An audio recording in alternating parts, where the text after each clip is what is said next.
Okay, great. Thank you so much. I'm Grzegorz Ekiert. I'm professor of government and director of the Center for European Studies for another 2 weeks until Daniel Ziblatt takes over in January. It's my pleasure to welcome you all to this very special event. This is going to be the evaluation of the recent elections in Poland. And I have to make a confession that I was absolutely convinced that PiS was going to win the third term in Poland. So I designed this small conference as a sort of funeral occasion for the Polish democracy. Now, I think that this simply shows that the famous philosopher Yogi Berra was right when he said it is difficult to make predictions, especially about the future. So I'm very glad that things turned the way they did, and we can meet here in just completely different spirit. Now, this is Zaleski Symposium, and it is made possible by the funding from Zaleski Memorial Lecture Fund at CES. Zaleski Fund was established in 1983 through generous gift of estate of August Zaleski widow, Ewelina Zaleska, to organize lectures in modern European and Polish history. Mr. Zaleski was the Polish politician, diplomat, and economist. He was the foreign minister a couple of times during the intra-war period, and then was the president of the Polish government in exile after the Second World War. So we are grateful for that gift because this can really facilitate discussion of Polish affairs at Harvard University. Now, we have an amazing cast of speakers today, and I'm very grateful to all of you from traveling from Europe. These are the long flights, and the weather is not really cooperating. So we really appreciate that you made that effort to come to the CES today. Our speakers will be introduced by chairs. Our colleagues, George Soroka and Tin Lin, will do the things, but I would really leave this to our chairs. Now, finally, I would like to thank Anna Popiel, who really did a splendid work organizing this event and watching flights and hotels and all the other things. And of course, I'm grateful to Elaine Papoulias and the entire CES staff for helping to organize this event. So we have two exciting panels, and George, the floor is yours, please. Thank you very much. Well, it's a pleasure to chair this wonderful event, and it's a pleasure to see so many enthusiastic audience members. What I'm going to ask our speakers today to do is to talk for about 10 to 15 minutes, and then we'll have about 15 minutes of discussion among the speakers, and then we'll open it up to general audience questions. But before we get to the presentations, let me introduce this august body. Starting from my left, Radosław Markowski. Radosław Markowski is Professor of Political Science, Polish Academy of Sciences, and Director of the Center for the Study of Democracy at the University of Social Science and Humanities. A sociologist by education, he graduated from the University of Warsaw. He obtained his PhD at the same university in 1990. In 2007, he obtained his habilitated doctorate in the humanities in political science from the Institute of Political Studies of the Polish Academy of Sciences. And in 2017, he received the academic title of Professor of Social Sciences. He was associated with the the Institute of Political Studies of the Polish Academy of Sciences, where he rose to the position of Associate Professor between 1991 and 2014. He was the head of the Department of Comparative Politics Research at this institute. He's been a visiting professor at Duke University, the University of Wisconsin-Madison, Rutgers University, and Central European University. He has served as a member or director of numerous international comparative research projects, and he probably doesn't remember this, but he was of great help to me in 2019 when I was in Warsaw, and we first met. Next, we have Karolina Wygóra. She is an assistant professor at the Institute of Sociology, University of Warsaw, a member of the board Kultura Liberalna Foundation, Senior Fellow, Center for Liberal Modernity. Karolina is a sociologist, a historian of ideas, and a journalist. She is a member of the board of Kultura Liberalna Foundation, Liberal Culture, which publishes the eponymous journal, one of Poland's weekly magazines, leading weekly magazines, I should say. She is a senior fellow of the Center for Modern Liberalism and associate professor at Warsaw University's Institute of Sociology and a member of the European Council on Foreign Relations. And last but not least, we have Marta Katwas, who is a PhD candidate at the School of Slavonic and East European Studies, University College London. Your PhD project, as I understand it, is devoted to examining the cultural mechanisms that have contributed to the rise of right-wing populism in Poland. Is that correct? Yes, that's correct. Good. And your bio tells me that you want to develop an original theoretical framework for analyzing the mutual influences between symbolic shifts in official political discourses on one hand and popular culture on the other. So with this introduction done, I would turn the discussion over to our panelists, because I'm sure this is what you really want to hear about. Winners and losers, the 2023 Polish election. Professor Markowski, the floor is yours. Okay, thank you.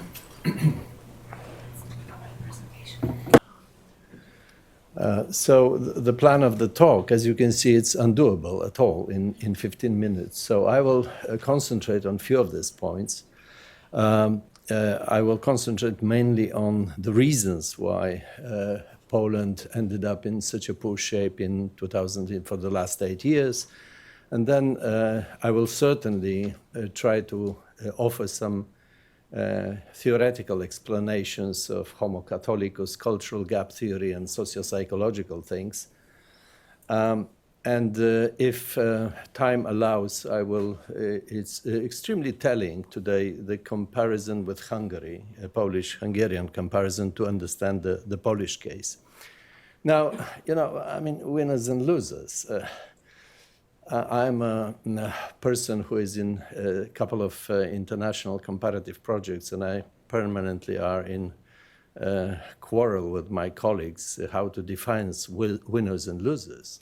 There's a lot of problems, especially in democracies, if we follow the famous dictum by Adam Przeworski that it's institutionalized uncertainty, stable rules of the game and unstable results. Then, and it depends very much on the electoral cycle, in which year of the electoral term you talk about winners and losers. We are clear currently who is the winner in Poland, but in 2 years from now, it might be the other side around. The other thing is, of course, is that, which we overlook very often, is that democracy is by losers' consent, not by winners.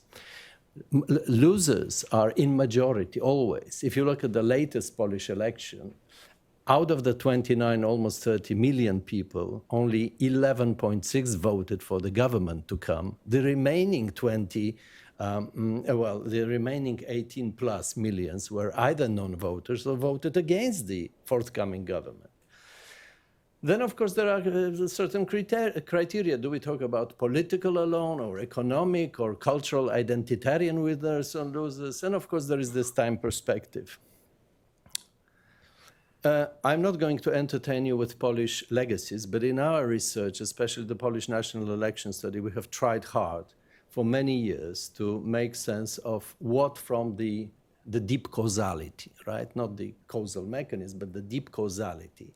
How does it work? Do we really see any links between specific Polish institutions like liberum veto, election of kings, etc., and the peculiarities, idiosyncrasies of the Polish communism, socialism, real socialism? Do they matter for what is going on today? Again, had I had time, I would have elaborated on all these points, but I don't. So the ultimate dictum of this part is to say that ultimately the Poles, due to these peculiarities of the historical legacies, are having extremely privatized public domain. extremely individualistic citizen, and distaste for institutionalization. And actually, this is one of the points where I think PiS got it very right. Yeah? The kind of welfare state they were claiming they are building was a very privatized idea, not to invest in the infrastructure, or real Scandinavian type of funds that go to the infrastructure and institutions, but it was to the pocket. That's why. Now, but the main point I want to concentrate is probably the Hungarian and Polish troubles started with the transition, and here we go back to Huntington and his three phases distinguished by him. Let me again very quickly say that in Poland, actually, we will have it in the encyclopedias. The transition started in 1980, not in 88, 89. It was a very prolonged period, multiple attempts at change via social contract, and numerous violations of the rules of the game. Meanwhile, had I had time during the and after the roundtable and during the June election. Institutional infrastructure that was built in 1989-90 was very rapidly implemented and under high uncertainty. And this is precisely what Steinrocken had in mind when he was saying, if you have a political uncertainty during the constitutional moments, as they call it, then the likely outcome is multiplying of the veto points and multiplying of strong institutions. And this is something that, again, was very nicely elaborated by Arend Leibhardt in his famous article, 1992. And finally, the only game in town, consolidation, came in Poland, allegedly, very early. But the point I'm making here, and probably this is the most important one, is that you know, when discussing this Huntingtonian dilemma and dictum, ruptura or pactada, pointing to pactada as the more conducive to final democratic consolidation, a way to achieve qualitative democracy, ought to be appended by a big but. But it is equally important that citizens abandoning the ancien regime need to see a clear critical junction. When did the old order ended and when did the new started? And actually, because of that, in Poland, we had an ultimate result of this transformation in a very prolonged period that was a sort of culture of rules negotiability, norms flexibility, growth of pragmatic instrumentalization of political domain, and if you will, a mood of temporariness. You know, the 1992 constitution, etc., etc. So this is something that is with us because of this transition and because of the imprint of such a transition, the distaste for treating institutions and rules of the game seriously is deeply rooted in Polish society. This graph says basically Poland is, this is GDP and other economic, had I had time I would have entertained you with Gini, with other coefficients and other indications that until 2015 there was virtually no reason, as we look at it from the comparative perspective, to worry about political democracy in Poland. What happened, we saw at 2014, 2015, that there was a certain paradox in the social survey and sociological data, namely that Poles were varied to extremely happy with their private lives, with their jobs and other things, and were absolutely outraged by the macro level, the famous country in ruins, the slogan of PiS in 2015 really worked very well. So again, I have no time, but what we have seen in 2015 is a classical supply side revolt. It has not been a bottom-up revolt by the people. This was an extremely successful achievement of the PiS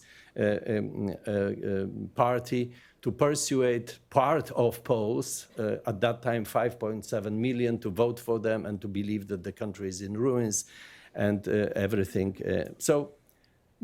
Then there are theoretical explanations. How much time do I have? 5 minutes. Okay. We'll give you a few more. Okay. So theories that explain what is going on in Poland, and also it will help you, maybe I hope so, to understand who are the winners and who are the losers. I can't make this sense of this in the long run. So we'll have a discussion on that. So if I were to choose among the many we have tested in the Polish National Election Study and elsewhere, I would point to three. First of all, there is this absolutely naive idea among many scholars around the world that there is a homo sovieticus in us that is destructive for and unconducive for liberal democracy. Well, it might be here and there, but if homo sovieticus was the case, then obviously there would have been much more trouble with democracy in Estonia, Latvia, and many other countries, not in Poland and Hungary, where precisely there was, if at all communism was there, it was a very, I would say, it was real socialism with all these privatized domains and alternative societies. It doesn't work this way. But what we have in the empirical data, and we have really been struggling to test it in a very sophisticated models, checking, accounting for all kinds of possible influences. The ultimate result of this analysis, whether it's Homo Sovieticus or Homo Catholicus, is that it is Homo Catholicus. It is the Catholic Church and its message. It is the values of this institution that contribute to poor economic, to poor democratic credentials of part of the Polish citizenry, not Homo Sovieticus, and I can elaborate on that later. It is associated and it's correlated very highly with very low social capital, with distrust of science, of medicine, of causality, if you will, and contemporary, generally Enlightenment values. It's the ultimate result of the socialization by this Catholic Church in Poland is highly individualized, family-oriented society with low values of public good and common interest. Then there are medium range explanations like old William Ogburn, 1922, cultural lack theory, which again I can have no time to elaborate on it, but basically what he offers us then, and which is still with us, he was dealing with social disorganization, how it comes about. The message is that cultural lack theory is a common phenomenon. A material culture is ontologically innovative, whereas the non-material culture is adaptive and resistant to change. It suggests that a period of maladjustment occurs when the non-material culture is struggling to adapt to new material conditions, and that this is typical. The real problem arises, however, when the lack is too big. In other words, when the adjustment of the non-material culture lags behind. And again, I can elaborate on that more.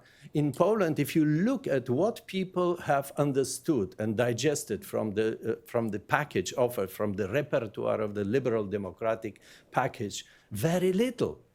They hardly understand why certain institutions exist. They hardly understand how open lists are really working in elections, and many other examples in which one may say, well, probably more time was needed for the new generation to familiarize themselves and accept this kind of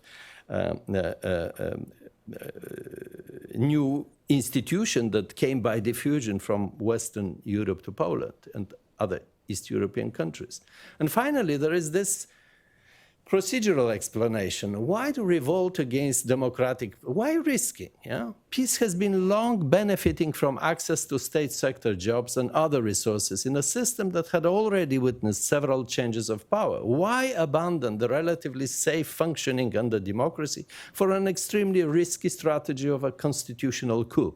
The answer is very complicated and multi-layered. I offer here two. First is a kind of, personalized loyalty to the leader, which comes from the period of underground in communism. More prominent, of course, in authoritarian rather than democratic setting. In communist underground, personalized relationships based on interpersonal trust and loyalty had been the typical binding relationships in politics. But unfortunately, it has a clear spillover effect. Automatically run party and its internal mechanisms, which turn individually rational behavior within party competition and advancement into a collectively irrational trail of radicalization. Ultimately, this leads to a transfer of the radical authoritarian mechanism from the internal party mechanism to state and governmental policies. First, Hardin was mentioning this kind of mechanism already more than half a century ago. And the second one is, let me again reiterate this. In 2015, out of 31 million people, 5.7 million voted for peace, which means it is barely 18.8% of eligible voters. And this 18.8% of eligible voters, due to peculiarities of the electoral system and the wasted votes, translated miraculously into 51% of the parliamentary majority. Look, I mean, under proportional representation, it almost never happens. It was a miracle, right? And so they immediately understood that this miracle might never, ever occur again. And that's why they started manipulating the rules of the game. So I'm coming to an end, step by step, quick steps. I mean, to the 8-year period, I call it, and again, I can show many results on that. It was a period of selective demobilization, over-mobilization of the ancien world supporters and distinct demobilization of the liberal cosmopolitan camp. The traditional conservative camp of mainly elderly, poorly educated, outside the labor market from small localities and villages have been correctly persuaded by a cynical and efficient political agent that their world of Polak Catholic, their strong nationalist religious identity soon will be just an echo of the past. Briefly, their cultural identitarian alleged majoritarian status in the society is very likely to evaporate. Such a historical moment, not only in Poland, I mean, look at the United States and, white Anglo-Saxon, even if from Western Virginia, they might have the same feeling that they were the core of this country, and they might even think that they have a direct link to Hamilton, Jefferson, and others. But they are afraid that very soon this dominant culture will be a minority in their own country. That's precisely what is going on in Poland. And I can add many other statistical data which indicate how this secularization is speeding up in Poland. So to finalize this point, such a historical moment typically results in an artificial over-mobilization of those who are defending this disappearing world in defense of the status quo. And of course, Polish Catholic Church in Poland is a direct, cynical political actor, unknown seen in any other, save Malta, maybe, country in Europe. And then there is sociologists have different data on that, but we have systematically shown, and I can defend that precisely there was no Polish conservatives that dominates. Actually, if you look at the Polish National Election Study from 2007 onwards, we see that Poles as a whole definitely value more freedom than equality, entrepreneurship than solidarity, and progress and modernities rather than traditional values. So there was, again, I'm back to this selective mobilization of the traditional camp, a demobilization of the camp of those cosmopolitan liberals, etc. And the final story here is with, I'm part of the group that has a longitudinal study of a really very detailed European social survey, by far the best qualitative research in Europe, if not in the world. We have been testing details of democracies in normative aspects and the evaluation of performance in 30+ countries in Europe. And in this, very interesting thing repeated in 21-22, we can basically say the following. There are 4 models of, you can see them, liberal, social democratic, direct, and populist. All over European countries, the liberal model is the most popular and deeply cherished. The remaining 3 also are expected, but are less popular, more moderately supported. But the important thing, and this is I call it a cascade theory of democracy, the important thing about this, what we have there, is that they are not substitutes to liberal democracy, the remaining 3, but they are supplements. And the very interesting thing is, as you move from northern western part of the continent, which is very much attached only or predominantly with only the liberal version of democracy, as you move east and south, additional models are added. That is to say, in a different parlance, that citizens of East European and South European countries expect from democracy much more than Westerners. So there is more demand for certain things like direct voting, like that elites should listen to the masses, and that democracy is about fair redistribution. So, and this is the main source of the problems with satisfaction with democracy in Eastern and Central Europe and elsewhere And this is this is the final part, Polish-Hungarian comparison. Now you have to believe me. I think this is a graph 2000.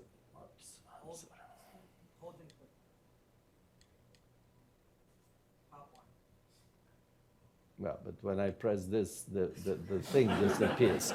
Okay, you should believe me that this one, the first graph, never mind the graphs. The one graph is how people responding in these 20 plus countries, whether democracy is whether it is important to live in a democracy. And what you see in this graph by testing where Poland is over there and Hungary over there, you could see that what happened during this decade is that in Hungary, Magyars were persuaded that democracy is not that important.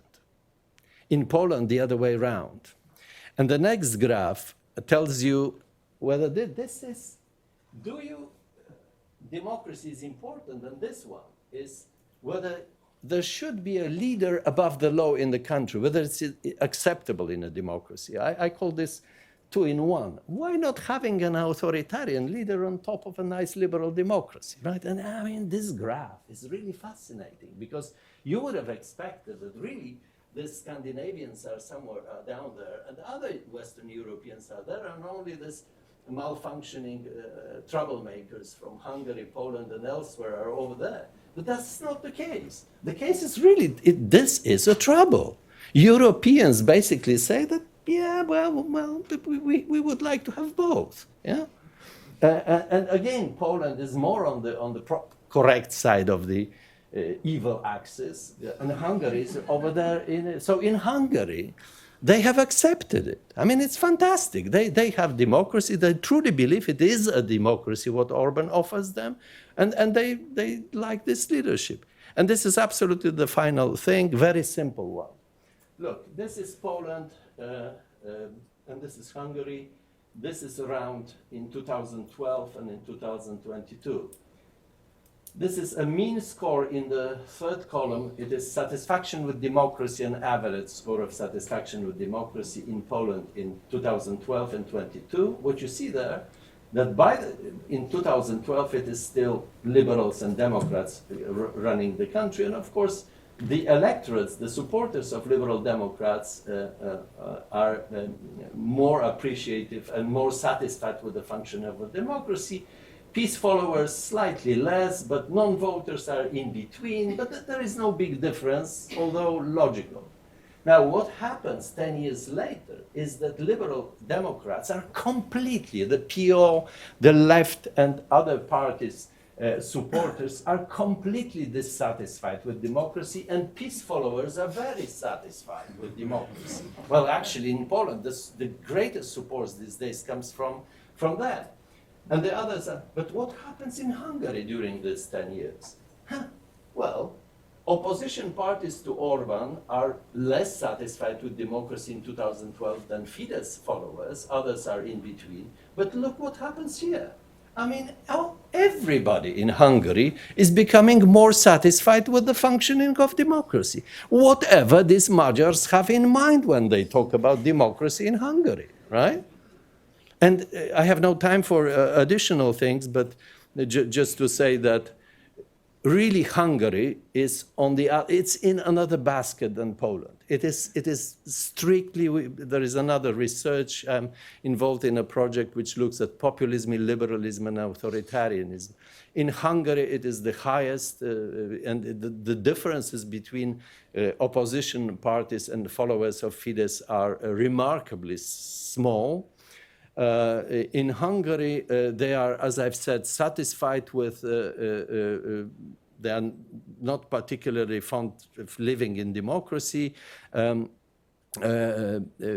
expectation that it is worth living in such a system is down. Simultaneously, they opt for a democracy and are satisfied with the functioning of the government. They feel high political efficacy. This is another concept that we are testing.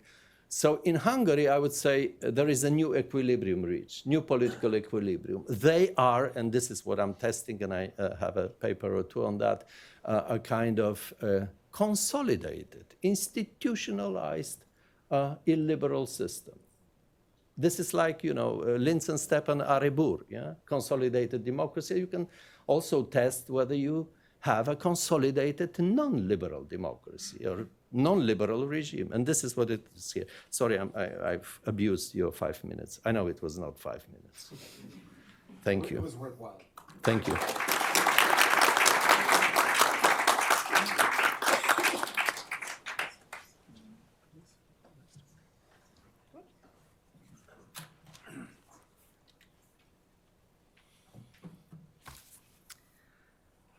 So I'm not having any presentation, so I'm not also going to present Marta's.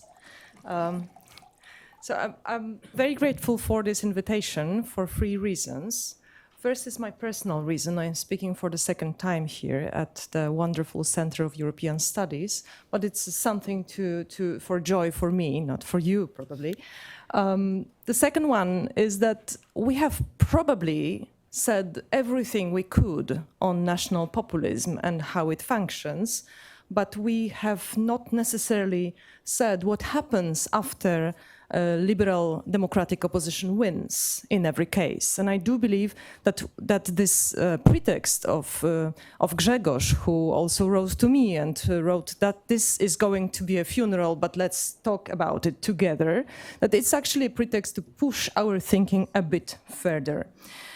The third reason is the subject of today's panel, namely winners and losers. And I would like to form an argument that has been bothering me for some time, namely the concept of winning and losing itself, and actually whom we treat as a probable and legitimate subject of being a winner or a loser. So this is actually a concept very much ingrained in modern approach to competition, in Western approach to competition. And this dichotomy is also very much connected to the exponential growth in professional sports. So we think about politics as if it were sports, as if it were business-oriented athletics. But what if it's not? This dichotomy, of course, is also very apt when we think about the deep-rooted Polish political culture, which is actually not a political culture that stems from 1989, the polarization in Poland and this imagination that someone has to win does not come from 1989. It comes basically from 1795. It comes from the third partition of Poland and the 200 years of struggling, of heroic struggling to regain the sovereign state.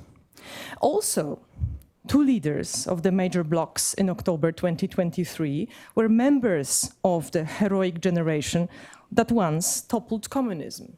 Both Donald Tusk, 66, and Jarosław Kaczyński, 74, were once Solidarność activists.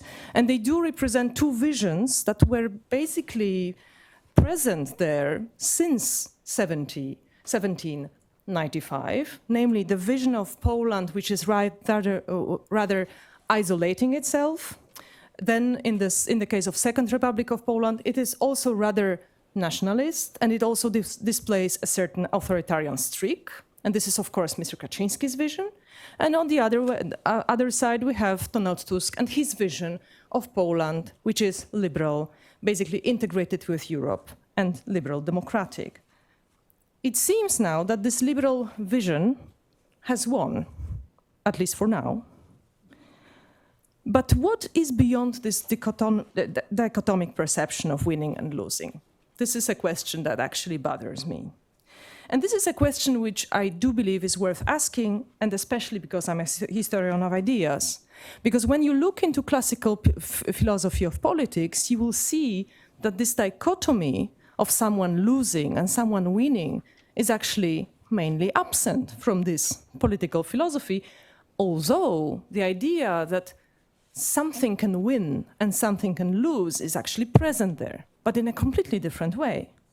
So, for example, Alexis de Tocqueville writes that actually there might be a winner and a loser, but it's not a political party, and it's not a political grouping, and it's not part of the opposition of the government. It is liberty itself. And thus we can also say it is democracy itself. In Democracy in America, in chapter Why Democratic Nations Show a More Ardent and Enduring Love for Equality Than for Liberty, he presents his famous paradox, namely that people in democracy love equality more than freedom, simply because democracy is not necessarily the only place which is about freedom. Freedom can be possibly present in other places and other forms, Tocqueville says, but equality is something that defines democracy.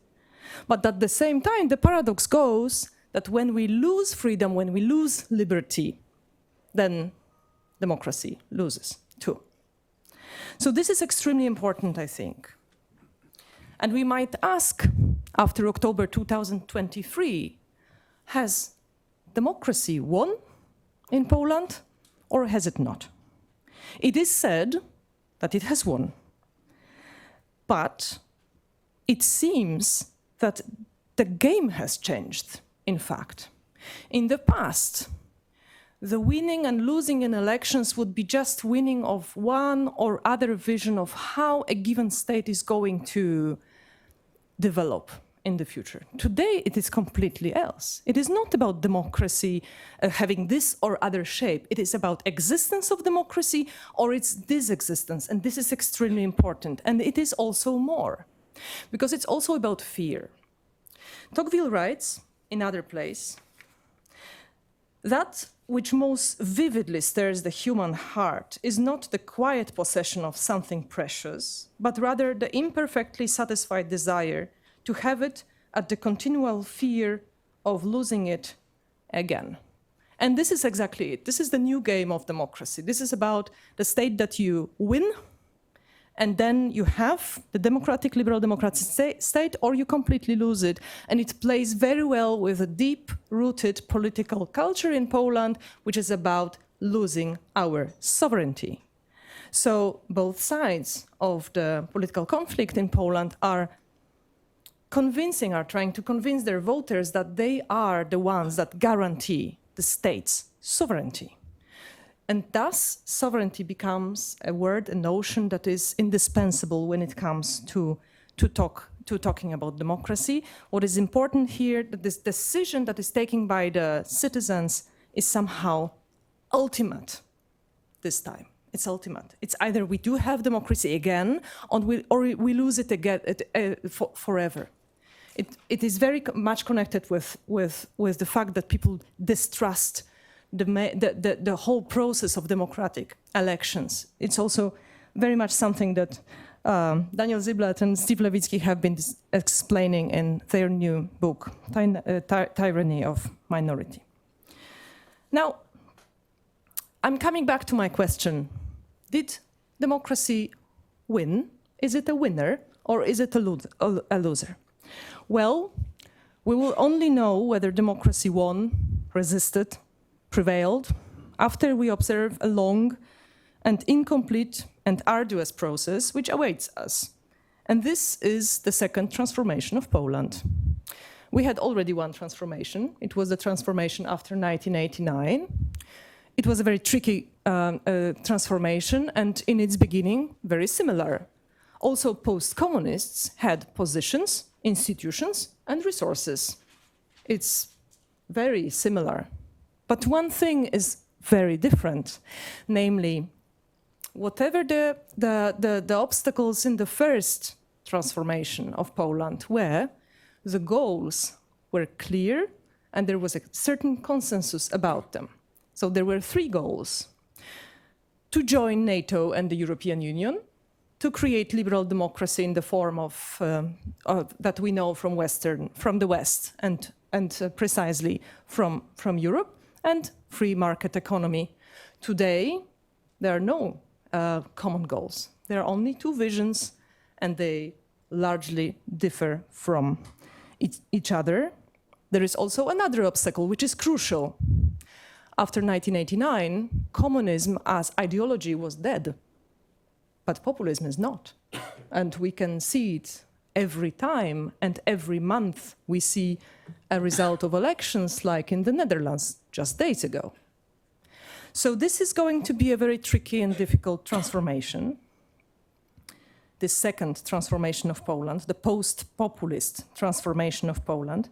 And it's extremely important to grasp it, because it makes clear what there is actually to do. I read Politico today, and they have put Donald Tusk as the person of the year, and they called him Wind of Change. Well, but in our region, we do know that Wind of Change, of course, this is the title of the Scorpions song, but the Wind of Change can also be very undecisive. It can blow one direction, and then it can blow another. So here we have in Poland today an old political challenge, which is translated anew into modern politics, namely, it is the old political challenge of the 17th century, not how to grasp power, but how to stabilize the state and the political regime.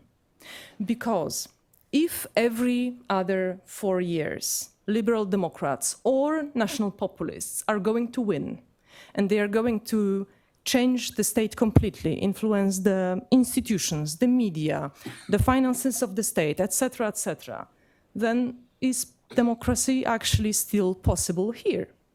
And this is actually a question which is not only about Poland, it is about the US, it is about the Netherlands, it is about Hungary, it is about all the liberal democratic countries which are currently struggling with national populism. There are fundamental questions to ask here when it comes to stabilizing the regime, stabilizing the country after the power has been grasped. There are fundamental debates. For example, is it going to be a restoration or a revolution? We know from philosophy of politics that both solutions basically have their good and bad sides.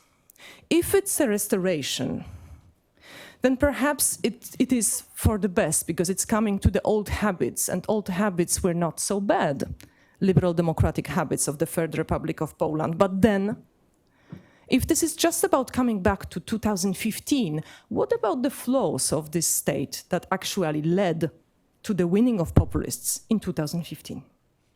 Now, a revolution.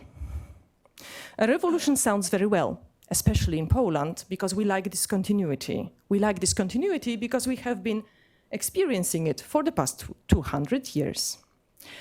But then, if we are going to experience a new revolution, then Alexis de Tocqueville comes again with his argument that revolutions bring some novelty, but basically they strengthen the old flaws of the ancient regimes. Another tension and another big discussion is it about transitional justice or reconciliation? But then we have the same problem. Transitional justice, again, sounds very well, But when did Poles actually were able to lead a successful process of transitional justice? Listen, after 1989, we actually didn't punish anybody.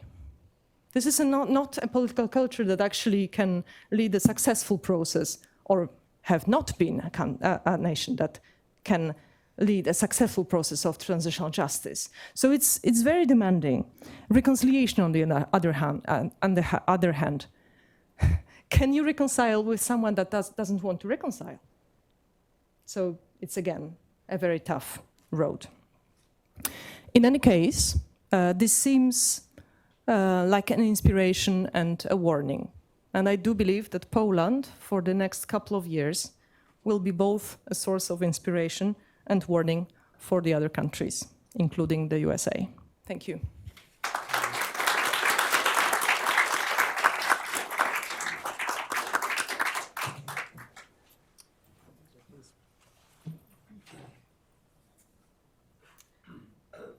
Yes, finally.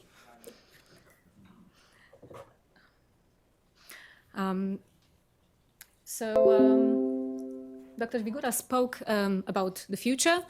I'm going to have to take us a little bit to the past and look at the campaign and the context in which the elections happened. And I'm going to reflect on on who was supposed to win this election and who did not.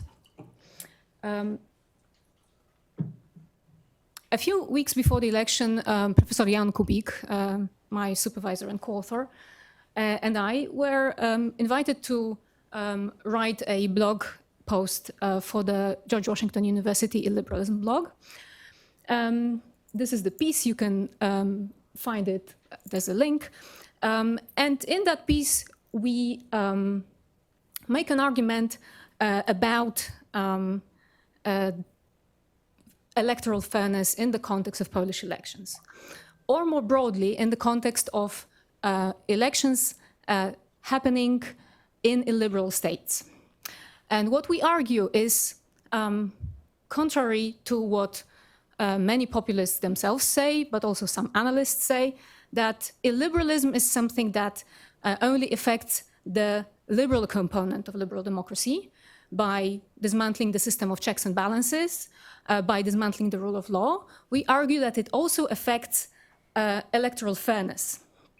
And it happens also through this kind of gradual process, so it's really quite hard to capture, but it is purposeful and it is essentially aimed at creating an environment in which the incumbent has a much greater chance of winning election. We identified 6 key practices by means of which Law and Justice aimed at tilting the political playing field. And the first one was obviously electoral law changes. Law and Justice changed electoral law in December 2022. The changes they introduced were meant to favor areas in which their voters are more likely to live. So rural areas in which the number of polling stations was increased. They were offering transport opportunities for people living in remote locations. And at the same time, it also exacerbated a more long-lasting problem of disproportionate weight of the votes, which is particular to the Polish system. Because of demographic shifts, now it is the case that an individual vote in a large city, which is densely populated, is worth a lot less than a vote in many constituencies which are less densely populated. Further, they engaged in perpetual campaign. So their political campaign actually extended far beyond the period, the official period of campaign. We could say that it lasted since perhaps the return of Donald Tusk to Polish politics, or perhaps even presidential election. Politicians of Law and Justice and its coalition partners used every possible opportunity to present themselves to the voters as the benefactors.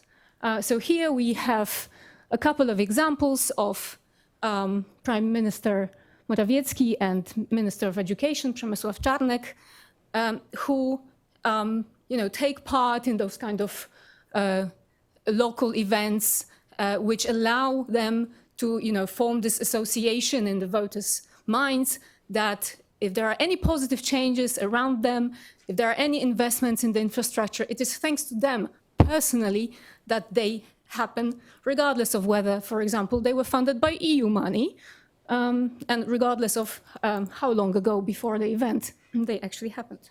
Sorry.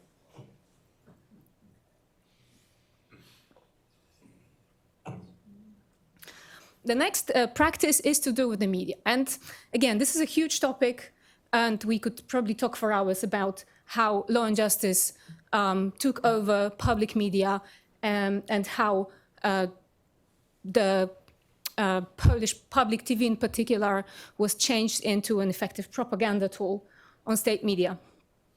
It is worth saying, though, that during the campaign and in the upcoming months, it was Donald Tusk who was the main aim of a very aggressive smear campaign, in particular done by the journalists of the flagship state TV news program Wiadomości.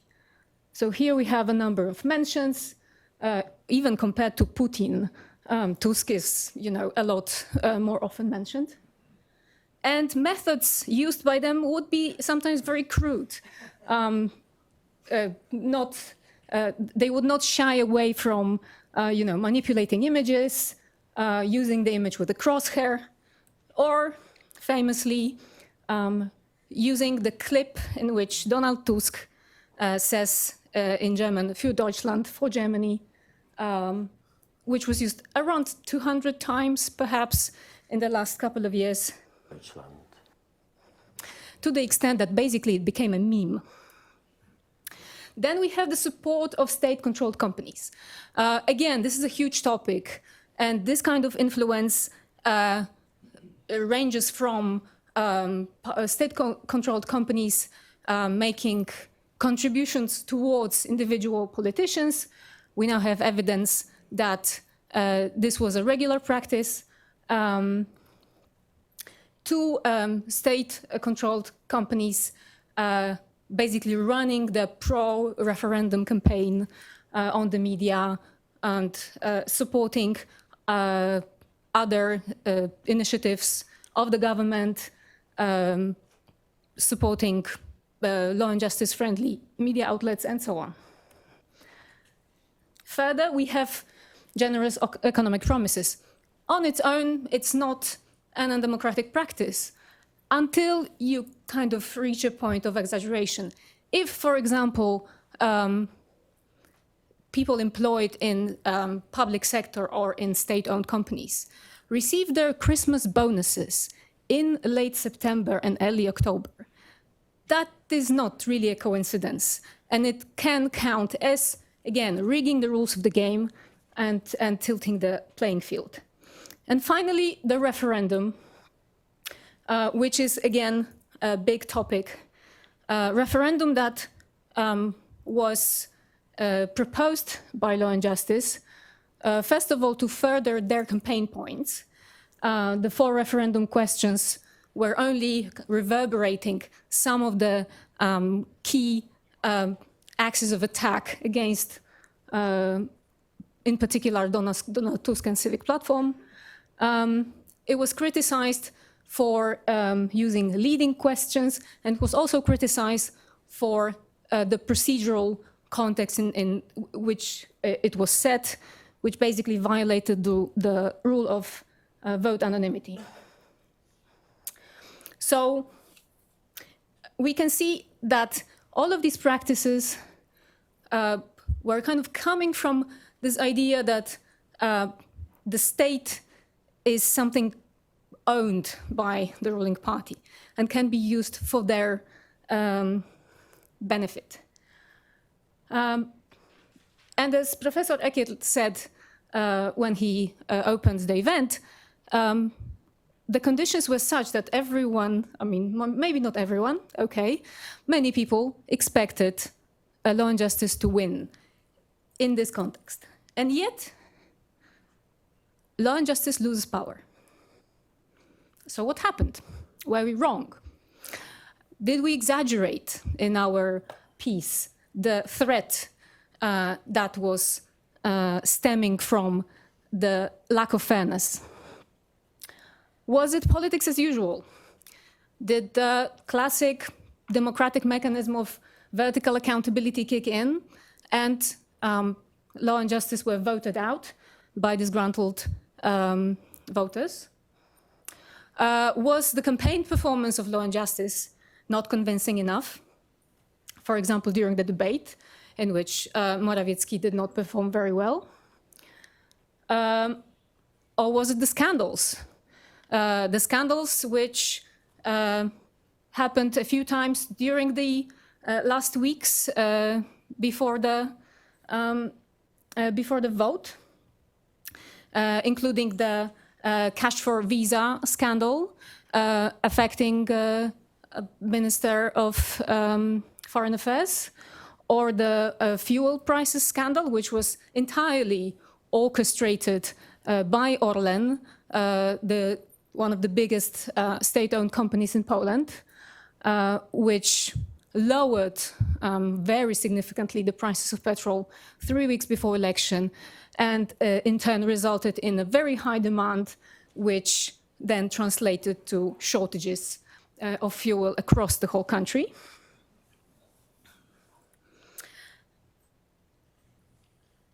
So, as I said, was it just democracy at work?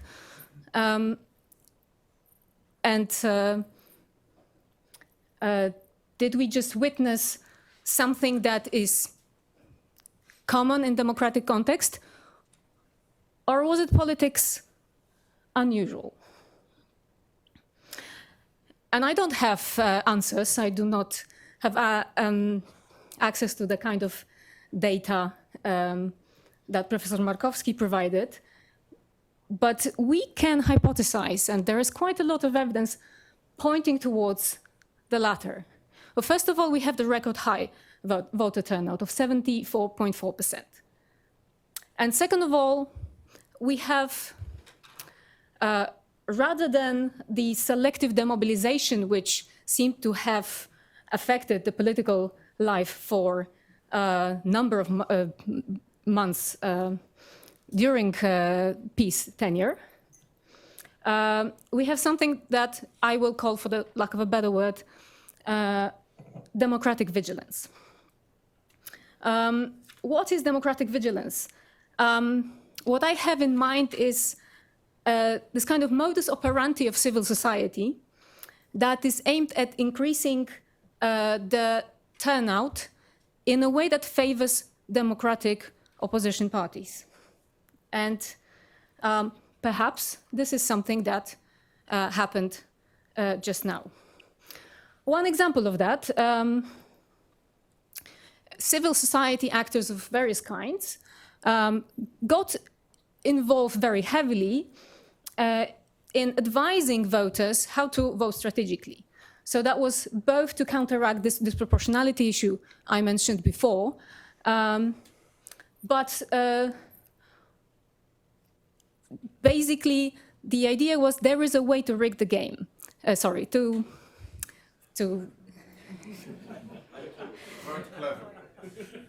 There is a way to win in the rigged game. This is something that gives the voters a sense of agency.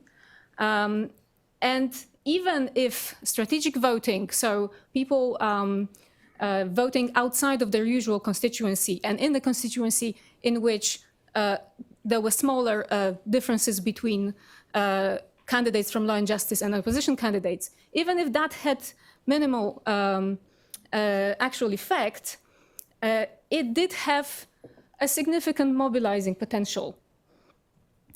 We do see all sorts of activist groups, associations, and interest groups getting involved in advising citizens whom to vote for. We have this kind of plethora of comparison websites and rankings emerging, also specific to particular issues, which would speak to various modes of the pillarized society. And it also gave voters this idea that there are indeed parties or individual candidates that have some issues that are important for the voters at heart as well. And finally, we have to remember that there was one event during the 8th-year tenure of Law and Justice that caused a very significant and long-lasting drop in their support levels. And that was the October 2020 Constitutional Tribunal ruling on abortion, known as the abortion ban.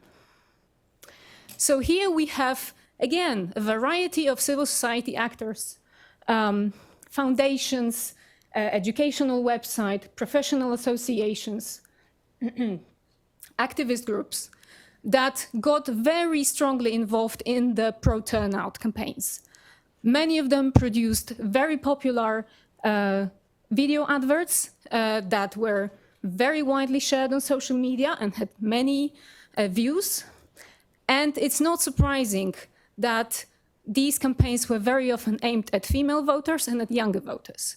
So they would center their message on issues such as sexuality, reproductive choices, abortion, women's equality, and similar matters to kind of reignite the emotions related to the events from October 2020, the protests in Poland, and the general sense of rebellion that at that time erupted.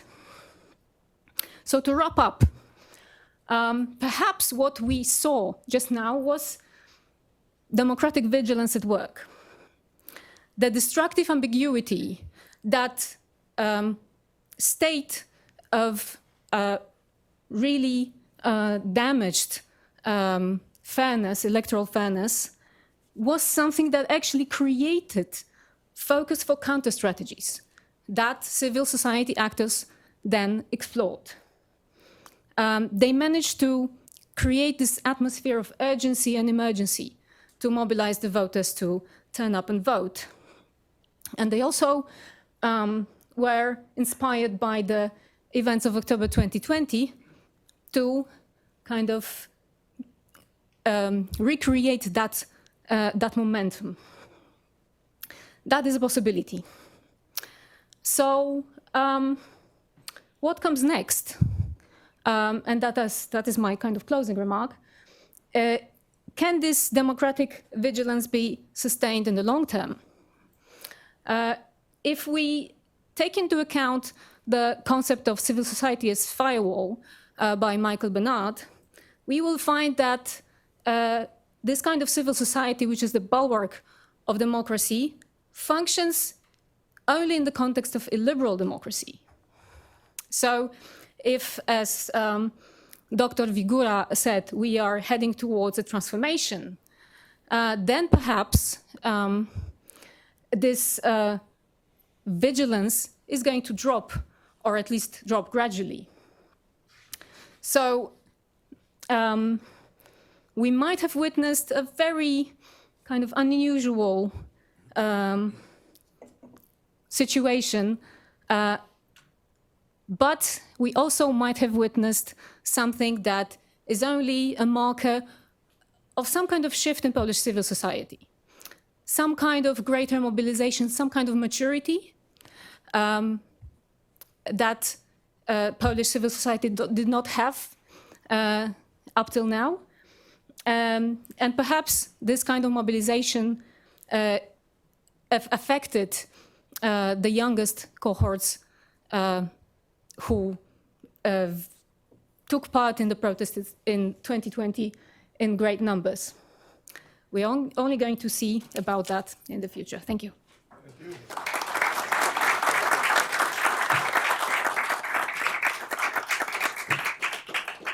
I had initially stated that we would take 15 minutes to allow our panelists to dialogue with one another, but I think in the interest of time, and as you can see, there was so much interesting information to convey about this election.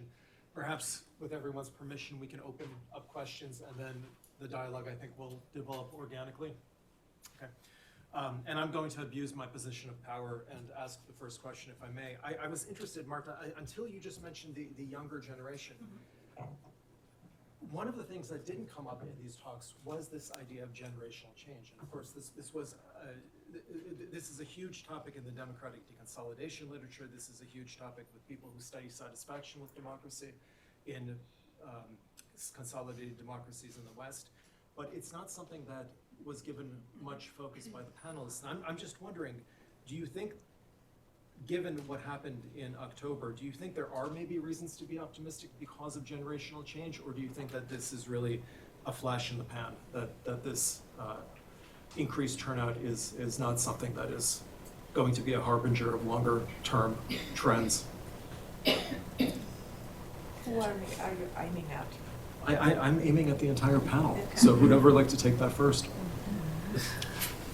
I'm happy to take that first. Maybe you should, since you mentioned it. I am a pessimist by nature, so I'm going to say no, it's not going to last. But I think something really interesting happened, and I think the experience of taking part in the women's strike since 2016 and in the protests of 2020, it did leave a mark. So we know that movements that appeared at that point did not, for example, consolidate into political parties, and you know, they kind of dispersed. They are quite divided, and so on. So I think this is what some analysts kind of expected, that this is going to bring some other type of results in the long term, in, for example, a form of a political initiative. But I think the kind of, on a personal level, on a level of personal experience of people who actually took it to streets then, this is not something that you can forget easily.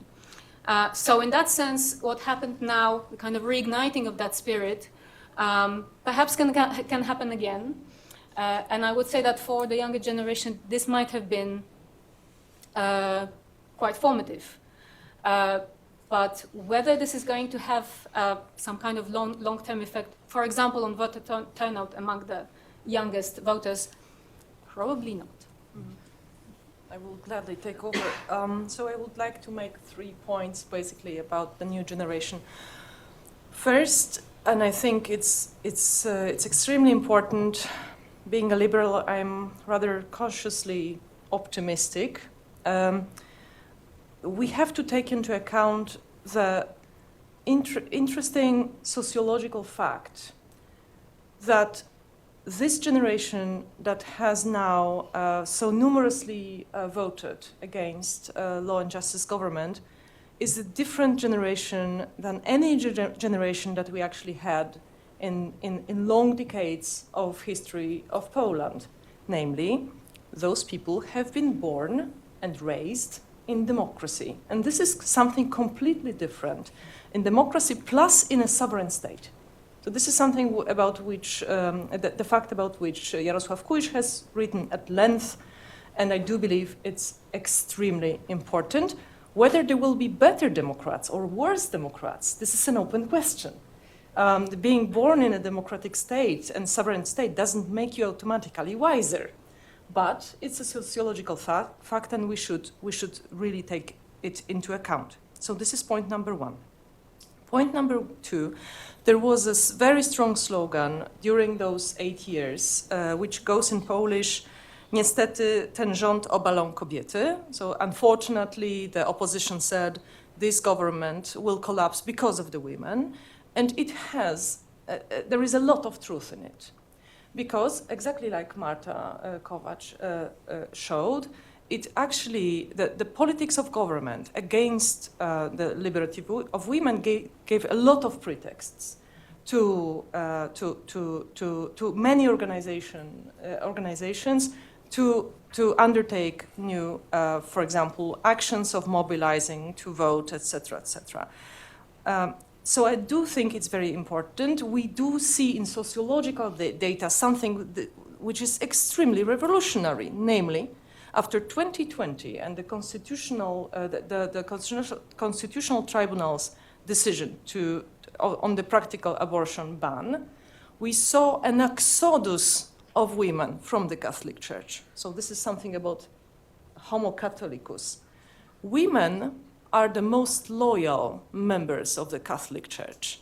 It's women, it's mothers and daughters. And the data shows that they have been either going out of the church completely or simply they ceased to visit the church. So I do believe it's very important. But there must be a third point made here, which I do believe is crucial. And when we speak about this 74% of people actually going to the ballot boxes, we have to keep it in mind. And listen, this is more than in 1989. This is so important because in 1989 we have 62% and now we had 74%. So for some reason the experience of women has been socially generalized. Now what happened? My hypothesis would be very much connected with Montesquieu, who writes that fear of death makes us extremely anxious and prone of very passionate reactions.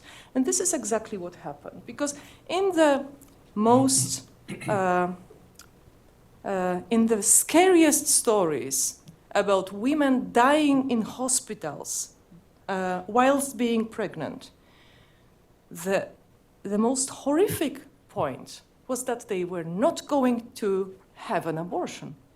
They went to a hospital in order to save their babies. And this exactly has generalized the story. It is not about a minority of women who would like to have abortion.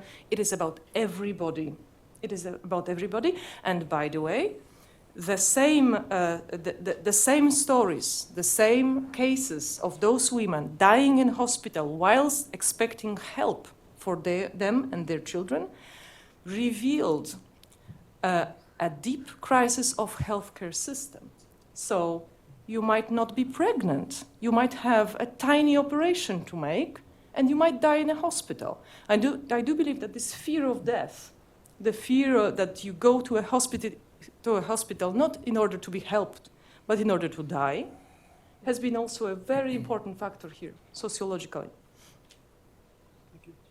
And just two sentences. One is that real numbers, absolute numbers matter. That is, today the youngest cohort, 18-29, is twice less the size than 20 years ago. So there are much, much fewer.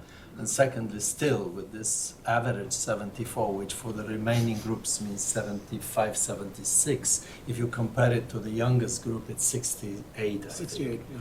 So, yeah. Yeah. Thank you. Just as a coda, because Carolina basically made my point for me, but I remember studies showing about 5 years ago that Poland was the country in the world with the sharpest drop in religiosity, in religious practice, at around the age of 35. Well, if that's true, and in 8 years, something like over 1 million people have died, and a similar number became voters. And religiosity is an important factor in who you support in Polish politics. But then your point about generations is made. My professor at university, paraphrasing Cicero, used to say, where there is death, there is hope. It's a very nice segue for us. Daniel. Segue to what I'm going to say no. Well, so no, I was very convinced by your analysis. This is This was an instance of democratic vigilance. So I'm just curious what the response is to an alternative narrative that this is just throwing out the incumbents.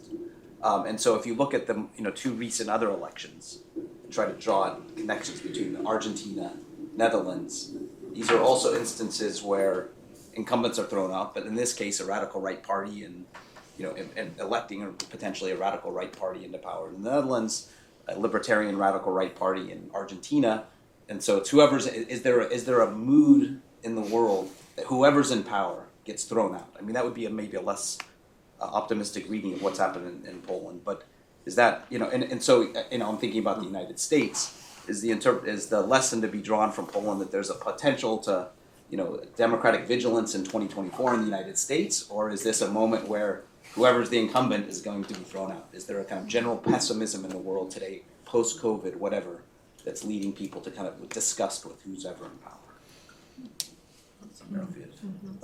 Okay, shall I? That is an excellent question. First of all, I would say that does not nullify in any way the potential of populist politics in Poland, or in any part of the world, of course. I'm quite persuaded by the argument made by Guasti and Bushtikova that what we're witnessing in Central and Eastern Europe is not democratic backsliding, but swiveling. So we see countries probably we will see countries slipping back and forth between more liberal and more illiberal types of regimes.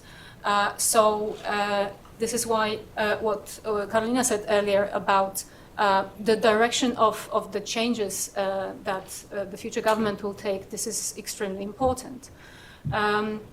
But also, and I don't want to speak for Professor Markowski, but he would argue that the support for law and justice did not diminish that much. We had a conversation last night, and the numbers showed that it is not people moving away from supporting law and justice, is those that were undecided or that were less likely to turn up to vote, that somehow got persuaded and did go to vote. Mm-hmm. But again, that in the extraordinary circumstances marked by this kind of sense of urgency and emergency, and by this destructive ambiguity, which probably also motivated voters to kind of counteract it. This might have been, a one-of-a-kind situation, particular to the Polish context. If I can just say two more things on that. I do believe that the democratic mobilization has been extremely important, and this aspect of generalizing from personal experience to a societal problem is a very important one. At the same time, I don't know, and we should not be sure whether this might be applied to the US, for example, because in Polish situation, at least two other factors had an influence there.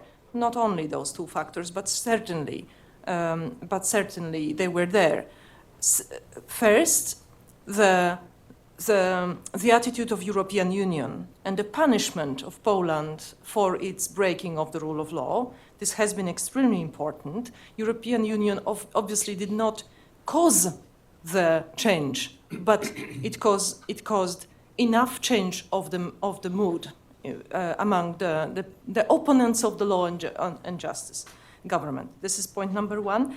And point number two is, of course, political leadership. Look at the elections in 2019. The democratic opposition at that time lacked a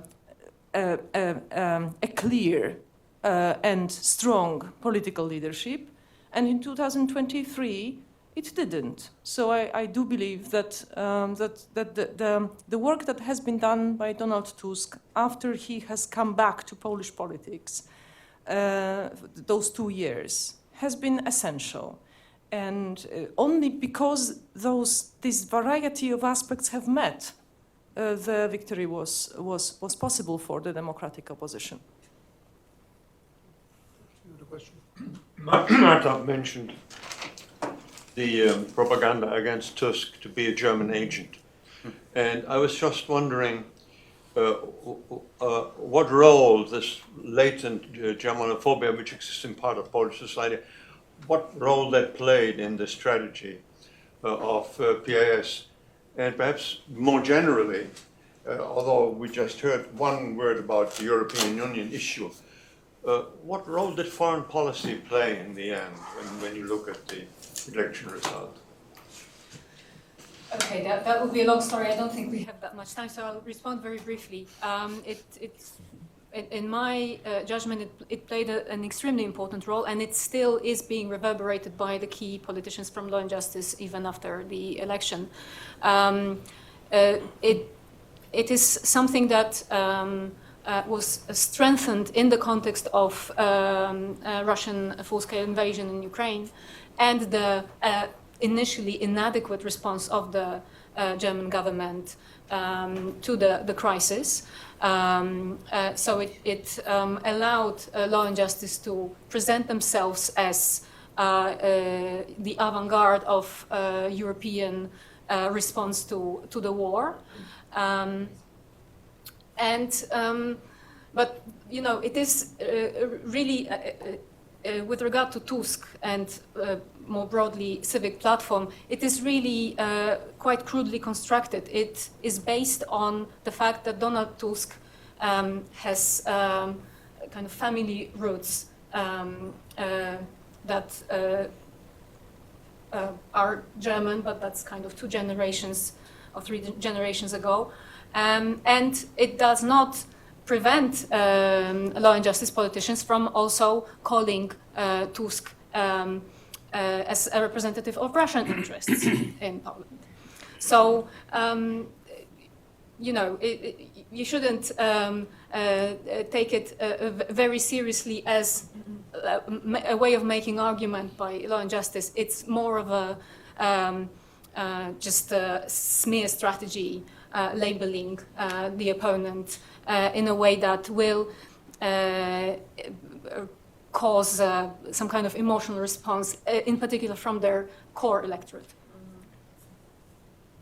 Just one sentence about because European Union is missing from the discussion here. Actually, I think as of today, I have published an article in European Union Politics, which is called New Euroscepticism in Poland. It is back, we look at the data from 21-22, and the phenomenon is not yet widespread, nor it is deep, but increasingly Poles of pedigree, liberal, cosmopolitan, pro-European pedigree, are becoming more and more skeptical about European Union, partly because European Union did not react accordingly to to Orban and to Kaczynski. So there are very few disappointments with the European Union as such. Yeah, we have this data available. No, but it's paradoxical. It's that just to make sure we understand each other. It's not that all of a sudden Poles are becoming new Eurosceptics. There is a tiny minority so far that is skeptical with the deeds of European Union against these authoritarian, illiberal tendencies in this part of the world. I would just like to mention one more issue within the scope of foreign policy, namely war in Ukraine. Who knows? Perhaps foreign policy had never become such an important issue for this election, has it not been for the war in Ukraine. Why? You know, in 2015 or 16, there was a comedy series in Poland, which was called The Year of the Leader, Ucho Prezesa. And it was a whole comedy series concentrated on Jarosław Kaczynski and his office. In his office, he had a globe, like many of us have, right? But it was a globe of Poland. So there was only Poland on the globe. And this is exactly how foreign policy looked like during those 8 years. So basically, it was a servant of internal politics with a special stress of making certain electorate groups convinced that they should vote for law and justice. And this could be said about the anti-German and anti-EU propaganda. And it was very successful. But when the war in Ukraine, the full-scale war in Ukraine started in 2022, it became visible that Poland with a better government might have been playing a much more important role for the European Union and for Ukraine itself. And so it became, this is why foreign policy became such an issue in those elections. Thank you. I think we have time for one more question. Yes, sir. Yeah, so people have spoken, so we've seen the first step, but we haven't yet not seen a new government. So, we saw one by Prime Minister Morawiecki. Yeah, right. We have a government, our women is very modern. Right, so how complicated will it be actually, to do the second step, the change of government? And do you have any advice how to actually, in the future, to make Polish institutions more immune against populist attacks? So what really has to be done to strengthen the institutions? Well, if I can, I didn't have time to say that one of the things is this very important trait of Polish society is too much mobilization at the expense of institutionalization. That has been all over the place since 1989. This, again, Huntington, not me. But it really is serious in Poland. So certainly we will have to, in terms of the legal provisions, I mean, everything is okay. I mean, the bicameral system is just like in any other country.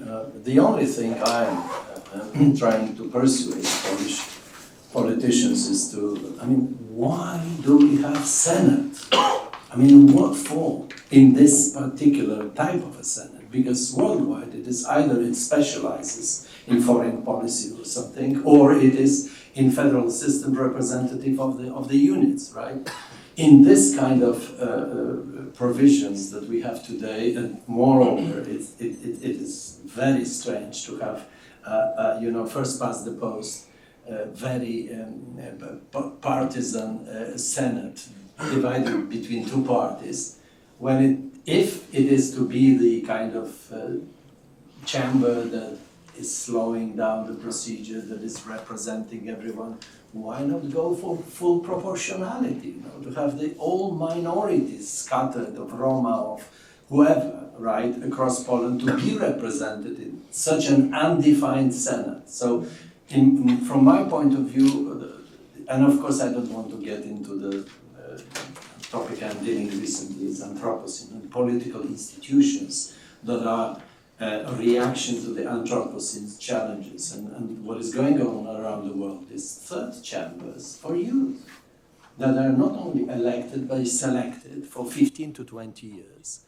that are having veto powers against this elderly, occupying the two chambers, and veto powers in particular domains which refer to the nature, to the extinction of species, to that. And this is an urgency.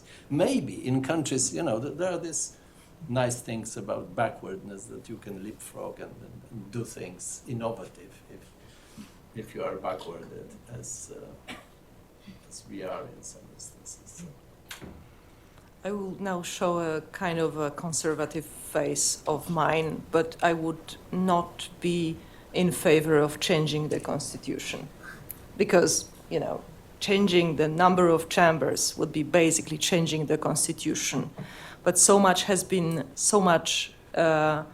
wrong has been done with the constitution in the past 8 years that it should be basically cherished and not changed. It's not a space to change a constitution right now. But to answer your question, how to strengthen institutions, it's only from the outside you might say that it's very easy, we have to now repair the rule of law. But actually, among the lawyers and the activists that have been, and the victims that have been present throughout the past 8 years, there is a large dispute how to do it in practice. So the dispute will follow, I do believe. This will be a long process, probably a painful and incomplete one. But I do believe that in order to strengthen the institution, we mustn't forget about the spirit. So it is about the procedures, it is about the respect for institutions, it is about the spirit of the laws, to quote one of the philosophers I mentioned previously. And only if this is done like this, this new government might have a chance to stabilize the country on the liberal democratic track. And how to find a proper place for the most important institution in Poland, that is Catholic Church. I would discuss that. We don't have time. I mean, this is. I would be very radical on that. I would say that what we have been seeing in the past decade is actually the sign of decline of the Catholic Church, not the sign of its strength. We are seeing the reaction of the people against what this church is doing. So perhaps we don't have to do anything. No, I would. It is declining anyway. No, I would help them. So in the discussion between restoration and revolution, you would be more in the revolutionary. As far as this institution is concerned. And I want to make sure we give Marta a chance to respond as well. Just very briefly, and I'm not going to comment on the legal framework which should be put in place. I'm sure that the next panel will be a lot more competent in discussing that. But I wanted to say something about political style, because there is a lesson to be learned from the present context. Jarosław Kaczyński did not represent his party in the debate, which was broadcasted on the television, because, and that was the party line, he had a previously scheduled meeting with the voters in the town of Przysłucha, 5,000 inhabitants. So he shunned the opportunity to speak to the whole nation for the sake of that. That was, of course, an excuse. In a meeting a week after the elections in Spała, he commented on the outcome by saying people just did not vote out of gratitude. And this kind of paternalistic attitude towards voters is something that should be avoided. So there is a lesson for any future democratic governments not to disrespect the voters. So in order for this democratic vigilance not to be needed to kick in, we need a greater level of humility and alertness from politicians in power. Thank you. Thank you all. Please join me in thanking our presenters for the